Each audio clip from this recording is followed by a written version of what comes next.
চিহ্নিত উনি করেননি, উনি আমাকে টার্গেট করেছিলেন। উনি 11-র পরে আসা মাল, উনি এখানে ব্যবসা করতে এসেছেন, 3000 কোটির মালিক হয়েছেন। উনি আমাকে টার্গেট করেছেন এবং সেটা আমি বুঝেই উনার পারিবারিক পার্টি থেকে টাটা বাই বাই করে বিদায় নিয়েছি।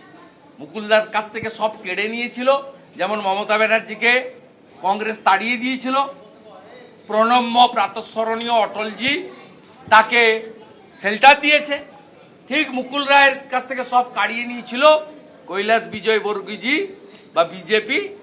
মুকুল রায়কে স্থান দিয়েছিল। বিজেপি উদার পার্টি, বড় মনের পার্টি, বড় হৃদয়ের পার্টি।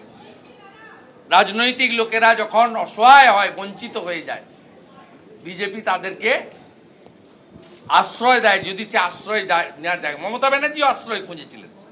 98 সালে উনি ঘর ছাড়া হয়ে গেছিলেন।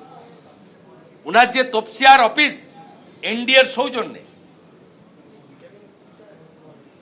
আমি এটা বুঝেছিলাম, আমার কাছ থেকে কাড়াইনি। আর যে আমাকে বলছে যে আমি আগেই চিহ্নিত করেছিলাম, তিনি 2020 সালে, আমি 2020 সালের 23 নভেম্বর এইচডিএ চেয়ারম্যান থেকে রেজিগনেশন দিই। 2020 সালের 27 November irrigation, waterways and water resources, transport minister থেকে এবং এইচআরবিসি চেয়ারম্যান থেকে রেজিগনেশন দিই। 1 ডিসেম্বর 2020 শ্যামবাজার পাঁচমাথার মোড়ে এক তৃণমূল কর্মীর বাড়িতে উনি কার্যত আমার হাত পা ধরেছিলেন। সাক্ষী প্রশান্ত কিশোর, বিহারের জনসুরাজ পার্টির এখন নেতা, উনার দলের সাংসদ বর্ষিয়ান নেতা সুদীপ বন্দ্যোপাধ্যায়, উনার দলের সাংসদ বর্ষিয়ান নেতা সৌগত রায়, 3টে সাক্ষী দিয়ে গেলাম।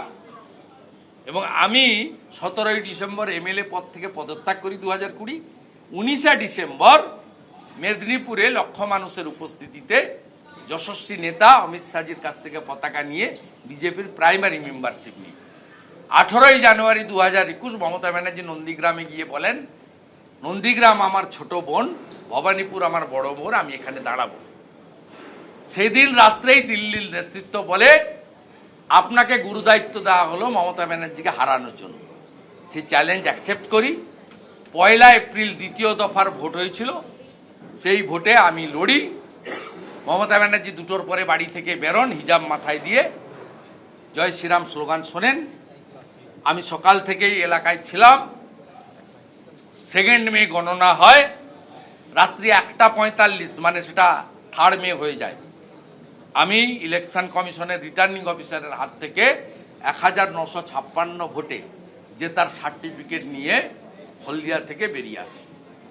এই ইতিহাস। অতএব মাননীয় ভাইপো বাবু, আপনাকে আদর করে সবাই কয়লা ভাইপো বলে, আমি তোলাবাজ ভাইপো বলি।